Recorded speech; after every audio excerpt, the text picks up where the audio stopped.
Welcome to My Designed Life. Hello, everyone. Thank you for joining us for the Wholepreneur Summit, where we've brought experts from all over the world to support your mind, body, spirit, and business. Today's topic is something that is so crazy important for businesses, yet often left at the bottom of the marketing pile, and that is the power of storytelling. Learning this skill will allow you to connect with your audience and stand out regardless of how many people are in your space competing for the same attention. My guest today is someone whose skill with words can transform your business and sales. So I'm going to pass this over to her and let her guide you through the power of stories.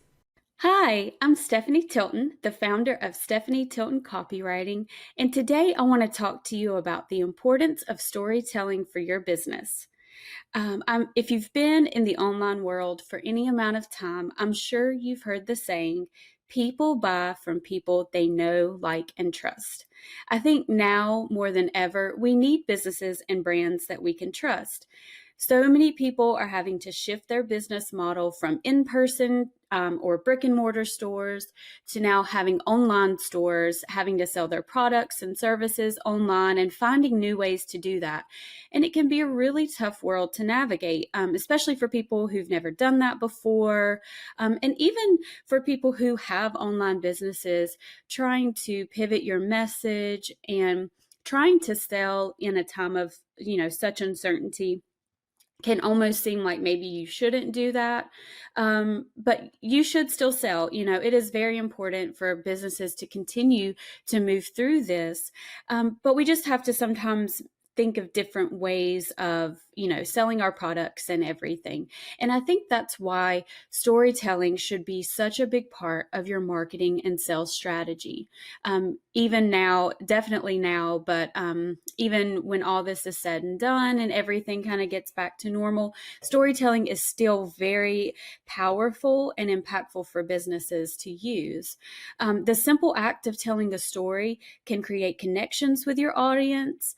If you have relationships already formed with them, it can deepen those relationships, and it can actually lead your audience to see you as the one person that they will support above all others.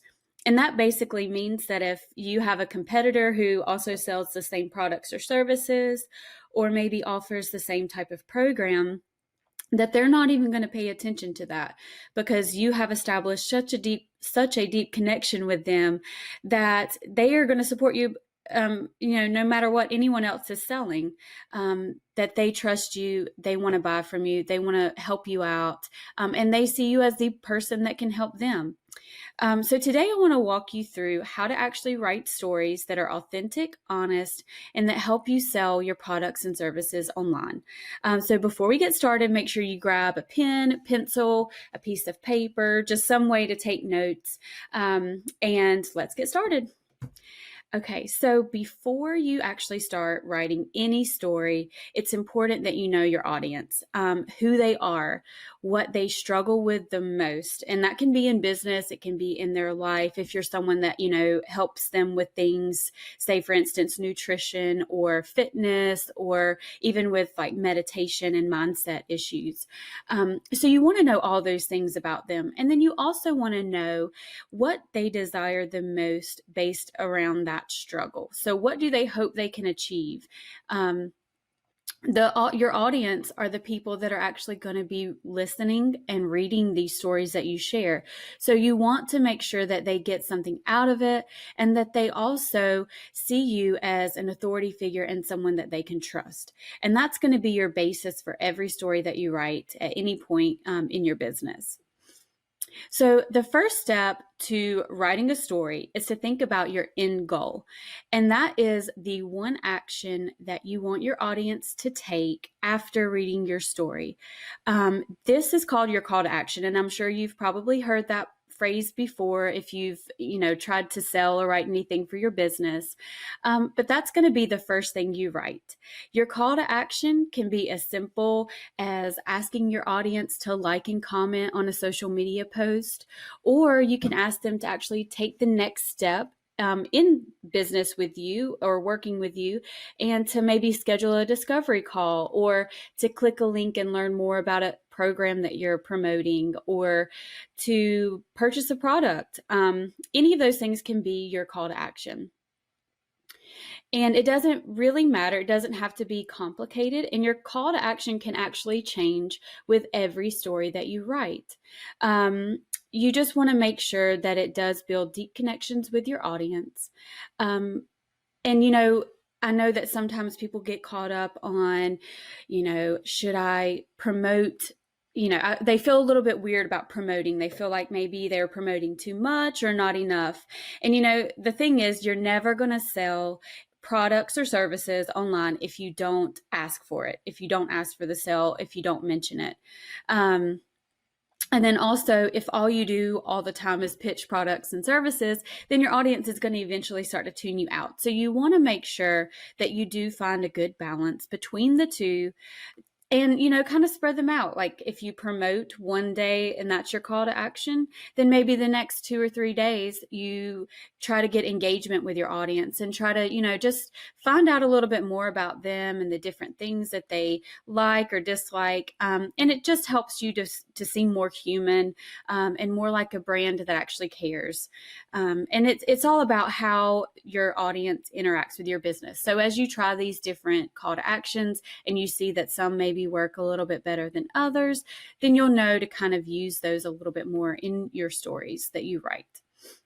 The reason that you want to have your call to action down first is because you want your story to have a flow and a rhythm, and you want your call to action to actually support that story, and you want it to fit in more so that your audience will actually act on it. If you have a call to action that kind of seems to come out of nowhere, it's possible that they may kind of feel a little bit weird about that. It may seem a little bit too salesy or promotional or just a little bit strange. And you could actually see your audience not really interact with those type of posts. So that's why you want to make sure you have your call to action down first. And then you get into actually writing the story so that you can make sure your story matches up with your call to action. And later on, as I'm giving some examples of stories that I've written, you'll see how I kind of weave in the call to action with the story, like I'm explaining right now. So now we can actually move on to writing the stories. The great part about using stories to sell is that they don't follow a script. There's not a cookie cutter mold for stories, and they're not going to sound like anything else that your audience has heard. That's because stories are real and they're all you. The only person that's able to share these stories is you. No one else has these stories because we're all different. And every story should come from your own experiences, the struggles you've also had, and the work that you do for others and those things that you're most passionate about. And that's why no other business or no other person is going to be able to copy or replicate these stories because they come from you and you're the only one that's had these experiences and things going on in your business and your life. So just keep that in mind. This is a great way to kind of stand out and be a little bit different than everybody else, which is something that we also really need in business right now. So as you start to open up and share your stories, you'll notice that more and more people are going to actually gravitate to your message. And that's because these stories that you share are a great way for your audience to get to know you, and they're going to actually start listening to every word that you say. And over time, you'll find that more and more people will actually start coming to you for business. They will see that you are someone that can help them, and they're going to come to you for that help instead of you having to go out and try to find clients all the time. Constantly looking for new leads and new things. That's going to be in the past.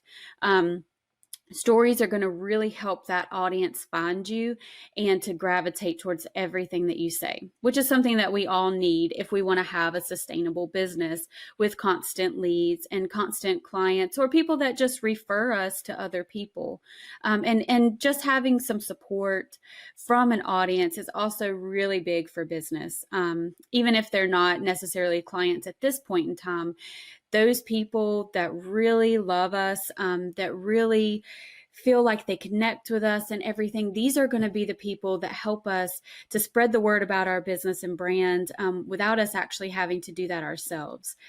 So that's why it's really important that, share these stories with anywhere you can, really, with your business, social media, online, on your website and things like that. But this is the great part about storytelling. It's not just always about selling and promoting. It is about, having connections and relationships with our audience. So there are 4 main types of stories that you can use in your business. They are transformation stories, vulnerability stories, entertaining stories, and what I call a journey story. And I'm going to describe all 4 of these in just a little bit. I'm going to take it one at a time and kind of explain to you the basis behind the story, how to lay this out, how you would actually write it, and then I'll share some examples and things like that. One of my favorite types of stories to write, and the one that I think does the best at selling online, is the transformation story. You can use this type of story to talk about your skills and talents without sounding like a huge brag. You're simply just sharing a time that you helped someone overcome a hurdle or a big struggle, whether that's in their own business or in their life, and you're just sharing the steps that you took to help them do that. So for this type of story, you're going to actually start at the beginning. So when you start your story, if you're taking notes, you're going to first start by talking about where your client or the person that you helped, where they were when they came to you.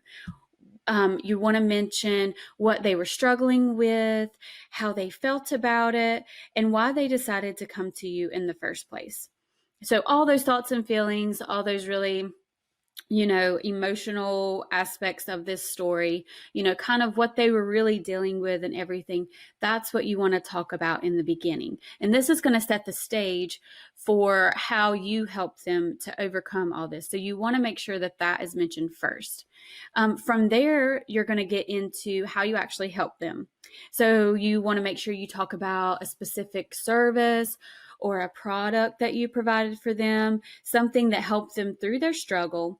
You don't really have to go into every single little detail about it, but you do want to make sure that you mention some of the ways that you help them. If you want to make sure that this story is helping them to see you as someone that can help them out with the same thing. So if you know that your audience kind of struggles with one certain thing, or, maybe a handful of certain things, you want to make sure that you share stories, transformation stories that kind of highlight how you've helped other people overcome those same things. That way they see you as the person that can help them with their own struggles the same way. So when you wrap up your transformation story, you want to mention where that person is now. Now that you've helped them and they've overcome this terrible thing or this really big struggle they were dealing with, you want to talk about what they're doing now, how positive their life or their business is now that you've helped them. And that you want to make sure that you mention this in a way so that your audience actually feels like this is something that you can help them achieve too. And then you're going to end your story with that call to action. So that's where the call to action is going to come in, where maybe with a transformation story, since you've mentioned how you help them with a specific product or service, your call to action could actually mention that same product or service and how they can get in contact with you to actually get that themselves. So that's how you're going to weave that call to action in to the end of this story. It's really going to help you to stand out. One of the ways that I've used a transformation story in the past was actually for social media. And I wrote it about a past client of mine, East Coast Corgi Rescue. And the owner, Melissa, she came to me when she needed help raising funds for a corgi for her corgi rescue. She had just brought in a new dog that needed a lot of medical care. I think his first visit to the vet was over $1,000 in medical expenses, and he actually had some issues that were going to require monthly treatment. So in the story, I wrote about all these struggles. I wrote about how the rescue was actually in the red when she came to me, meaning that they were at risk of being shut down and not able to rescue more corgis. And so then I went on to talk about what I did to help her business and how her business came out on the other end of all those struggles with a 250% increase in her followers, 8 new volunteers, and that she actually did raise enough money to pay for the medical treatment for the new dog and also to help with the other expenses in the rescue. Corgi rescues actually take a lot of money, and it does take time. So anyways, I used this story on social media, and I just paired it with a little testimonial graphic that she had written for me, and it really got a lot of engagement. My audience really loved to hear the stories of people that I've helped. I had some people message me about it. So these types of stories really do shine a really good light on your business, and it doesn't come off in a bad way, because you're simply just sharing a story of how you've actually helped someone, and it's not something fabricated. I think that transformation stories work best when they're written by someone else, someone that you've helped, or someone that you've worked with in the past, or someone that you're currently working with also. You can write transformation stories about yourself, but just make sure that if you do that you don't fall into the trap of what I call the ramen to millionaire story. And this is the type of story where, and I'm sure you've probably heard this, where someone talks about barely scraping by, and then what seems like overnight, they are making millions, living in a mansion, driving a sports car, and all this type of stuff. Some of those stories, yes, they may be true, but there are also parts of those stories that are often left out, and that's the reality of everything. They create a false sense of what success really is and how difficult it can be for people to achieve it. As someone personally who's worked in, as an online business for a few years now, and I'm sure if you have as well, you know that success is very difficult. It takes a while to get a business up and running. It can take a while to overcome struggles. Even some of the clients I've worked with who deal with health and fitness, their clients don't automatically jump in and do a great job. The reality is that people do continue to struggle even, when they start to kind of have a lead and, see a positive coming, there still is a struggle there. And so I think that it's important to be honest and authentic in the stories. You don't ever want your audience to feel disappointed or to feel like a failure if they follow the same advice that you are giving and they don't see the same results. So that's why I always say with a transformation story, it's better to write it about someone else. But if you do write it about yourself, make sure that you keep it real, keep it honest, and just make sure that you're not shedding a light on things that maybe are going to be difficult for your audience. So again, you want to make sure that you keep them in mind, that you're thinking about them as you write these types of stories. So the second story I want to talk about is a vulnerability story. Now, these can be some of the toughest to write. And honestly, like even for myself, it can be hard to open up and be vulnerable. Writing about ourselves is a little bit tricky because we've always been taught to be humble. So trying to write about yourself, I know it can be a little tough. But they are really, really powerful stories. And even though it's a little difficult to write, they do force you to open up and to share some things about yourself. Being vulnerable doesn't mean that you have to overshare. It doesn't mean that you have to share anything more than what you're comfortable sharing with. It just means that you're allowing yourself to share something personal that your audience is also going through or something that they can relate to. Don't feel like you have to share too much. If you're not comfortable with these types of stories, it's perfectly fine not to write them. One thing that I suggest for people that maybe have a little bit of trouble writing a vulnerable story is to just jot it down in a notebook first.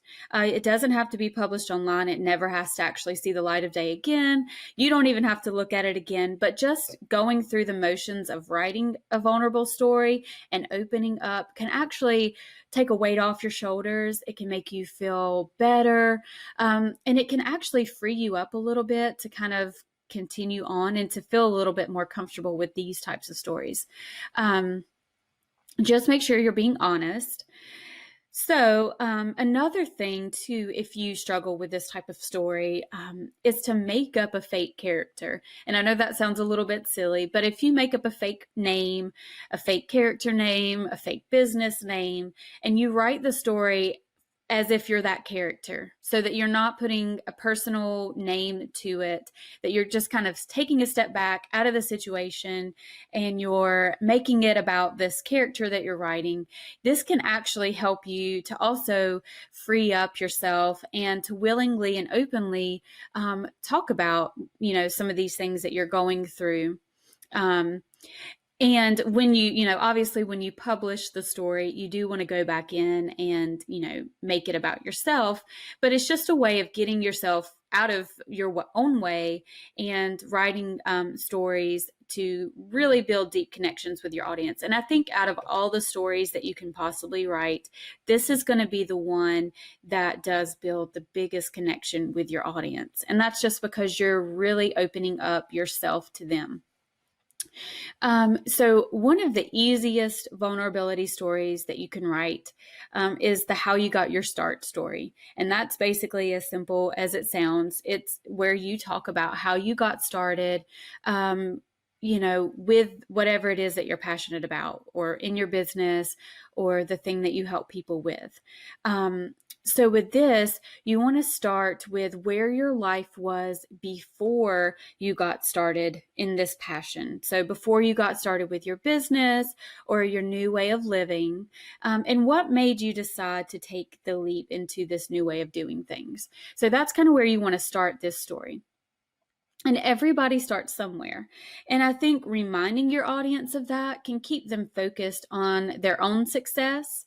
And it can help them, again, like we were talking about with the transformation stories, it really helps them to see that success is not overnight, or what it takes to really be successful, and just to see other people going through maybe the same thing they're going through themselves. It really does help. If all they hear are powerful success stories, they can start to feel a little bit down on themselves. So always strive to make your audience feel empowered, not like they're less than anyone else. And being vulnerable every once in a while is a great way to make yourself seem more human and humble in the eyes of your audience.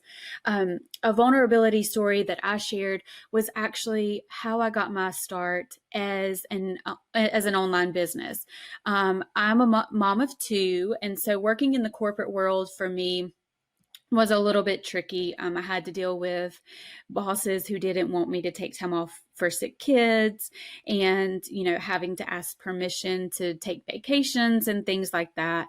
And, it's a little bit tricky and a little bit tough to kind of navigate work and life, especially when someone's making you feel bad about it. And so I just kind of shared a story of, the tipping point for me, basically what made me decide to take the leap into working online for myself, just starting my own business, and then kind of what I've learned from that experience and, how I'm feeling about everything now. And I really had a great response from that. A lot of people kind of shared that they were also going through the same thing or had the same feelings about business.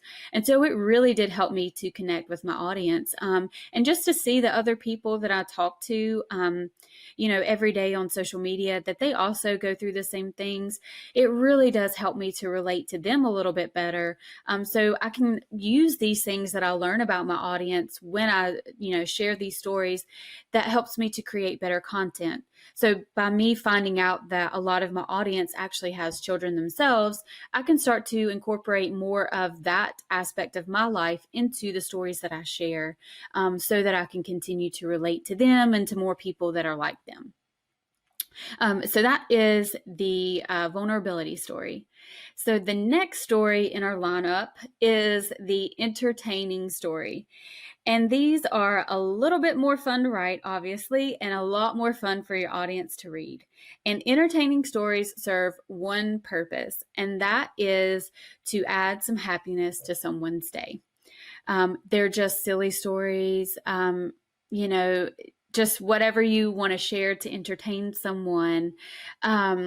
And even though you're sharing maybe a silly story or something funny, you do want to make sure that this story does lead the reader to your call to action. So one example of an entertaining story that I have written in the past was about a first date. And I started the story talking about getting ready for the night and being focused only on the way that I looked. Like, how was my hair? How was my outfit? That type of things. Did my makeup look okay? And then when I got to the date, it was disastrous. I scraped my car while trying to park it. I dropped ice cream all over my date shoe, and things were just terrible. It was not a good date at all. And obviously, he did not ask me out on a second date, which was probably for the best. But, back then, it was probably devastating.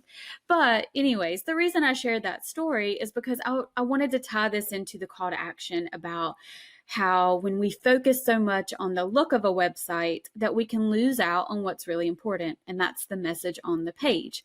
And that by not having a clear message or a compelling message on your website, you can actually turn your visitors away faster than my date that night. And so that is how you can take an entertaining story and weave it into a valuable piece of information for your audience, and then also a call to action that supports a product or service that you provide for your audience. As a copywriter, I provide website copywriting services. And so this is just a great way to give somebody a laugh, make them feel like if they just went on a bad date, that they're not the only one who's done that and made a fool of themselves. And then also to share, valuable bits of information. So, even the most off the wall, silly stories can turn into teachable moments for your audience. And it's just also a great and a fun way to promote the things that you're selling online. I think I love to read entertaining stories. I love to write them. They are some of the most fun. So our last story that I want to talk about today is what I call the journey story. And this type of story is where you're going to actually walk someone through a particular task or an obstacle, and you want to give them clear steps for how they can get from point A, the struggle that they're facing, to point B, the positive outcome or the solution to their problem. So obviously, you want to start this story again with a struggle. And I know a lot of these stories may sound the same, struggle, struggle, struggle at the beginning. But the reason that you want to bring up these types of things when you write stories, especially if you're going to promote a product or service at the end, is because you want your audience to relate to that struggle, and you want them to kind of feel these emotions that are around the struggles that they faced. You want them to see that you understand where they're coming from so that they can clearly see the solution that you're going to offer at the end. So that is why, bringing up struggles, I know some people are a little bit nervous about, being negative, but there's a way to talk about struggles without it being super negative. You just want to make sure that you're bringing up emotions so that they can see a light at the end of the tunnel, especially if you're talking to an audience that's currently going through the struggles that you're talking about in your stories. So the struggle that they're going through, it can be in business, it can be a personal struggle, it can just be, anything that they're dealing with. And then you're going to move into how they are going to overcome this.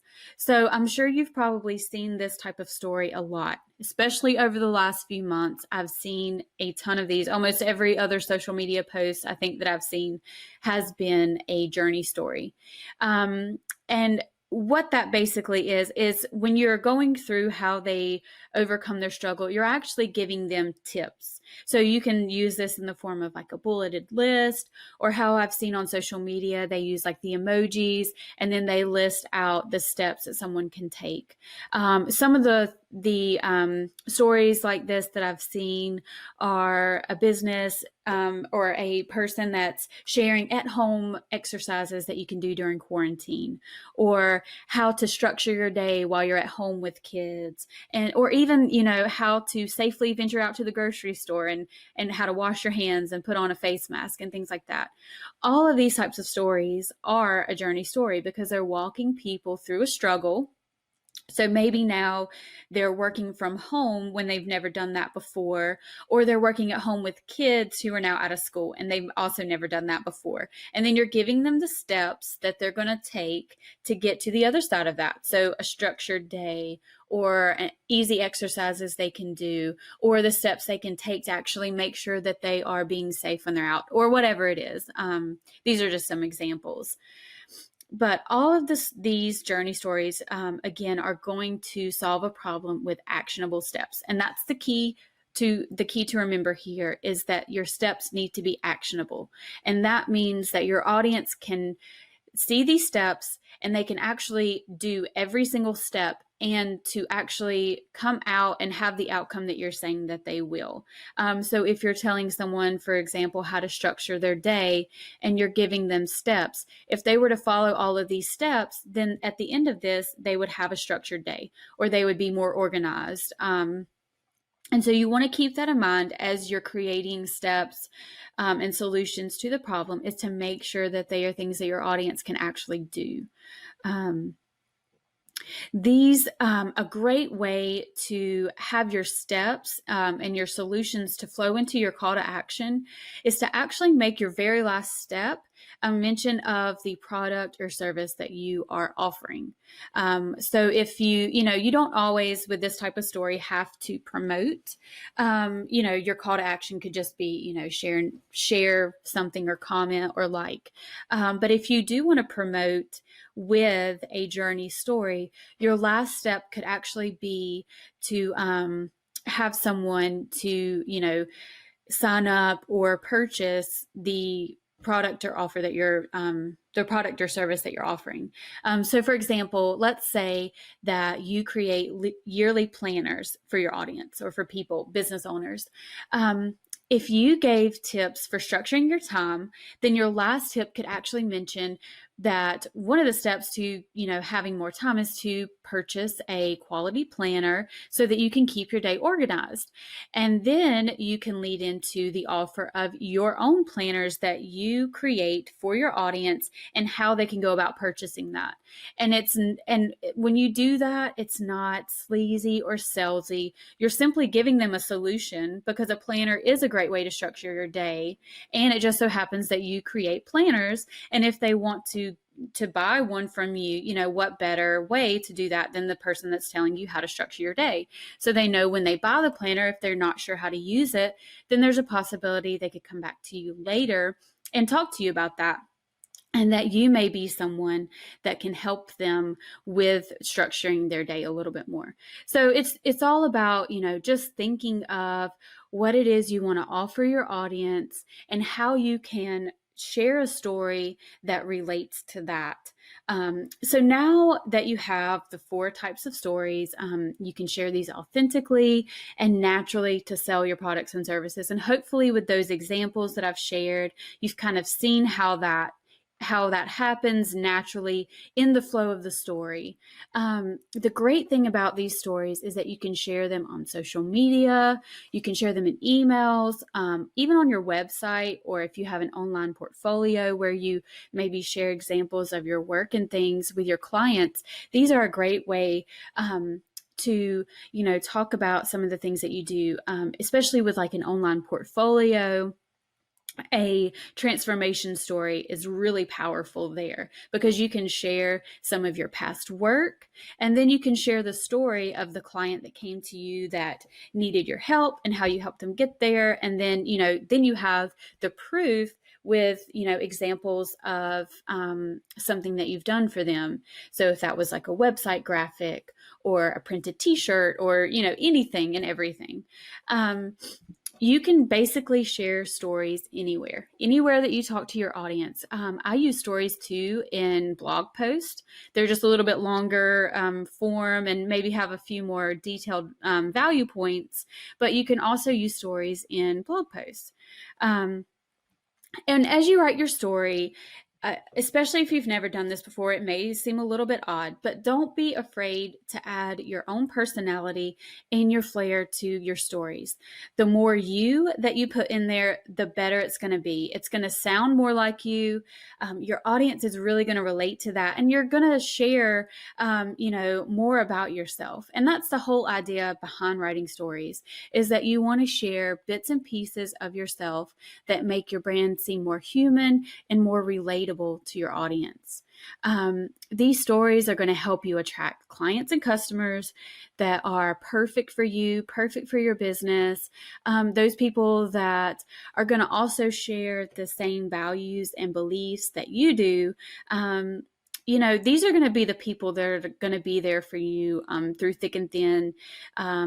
They are going to listen to you. They're going to take in everything that you say. They're going to be your biggest fans. You want to use these stories, to kind of help them to see, everybody struggles and everything, but you are going to help them through it, and, guide them to success. Stories are here to connect us. And that's the big thing too, is, as you're writing stories and things, you're building connections with people. Especially right now, I think connection is very important. I mean, we're not able to even go out and to see people. So right now, connecting with people online is very important. And I think as you start to share these stories, especially on social media, where maybe that's where your audience hangs out, or in emails, it's going to be so important to connect with people on a personal level, on an authentic level, and just to be able to talk and support each other in all the craziness that's going on right now. And some of the stories that I've shared, they may not be right for you. They may not be right for your business, and that's okay. You don't have to share these stories to be successful. You can pick and choose which ones feel the best to you. You can try some, try them all and see what kind of fits with your brand, with your business, and with your own voice. And just, as long as you keep writing stories, you're going to see, especially if you're someone that struggles with the idea of sales and things like that, you're going to see that this is a great way to sell without being salesy and sleazy and icky and all those bad terms that go along with sales. So I just want to thank you so much for tuning in. Again, I'm Stephanie Tilton. If you want to learn more about storytelling that sells, how to write these stories, I'm actually hosting a 5-day storytelling challenge, and you can find that at stephanie-tilton.com/story challenge. And if you want to see these stories in action, you can follow me on Instagram, and that's at st_copywriting. And if you want to learn more about me and the copywriting services that I offer, you can check out my website, stephanie-tilton.com. Have fun telling your story. Yes, now I hope you are all ready to tell your story and bring your uniqueness to your audience. Make sure to connect with Stephanie. She has examples of the power of copywriting and storytelling in every post. And if you need more help, reach out to her. She has amazing free resources and powerful services that are absolute game changers. We are again so grateful that she was able to be here. And thank you all for showing up to create your best life. As you know, this summit is free, so if you enjoyed what you learned here today, we would love your appreciation in the form of shares, likes, comments, and follows. And if you haven't already, please check out our weekly show, My Design Life, where we test methods and habits to live a life you love. You can connect with me at Tanya MFK and at My Design Life Show on Facebook and Instagram, and learn more about our workshops, courses, and coaching at TanyaMFK.com. Now remember, your someday starts today. Make it the best. I'm Tanya MFK, and I'll see you next time. Welcome to My Designed Life.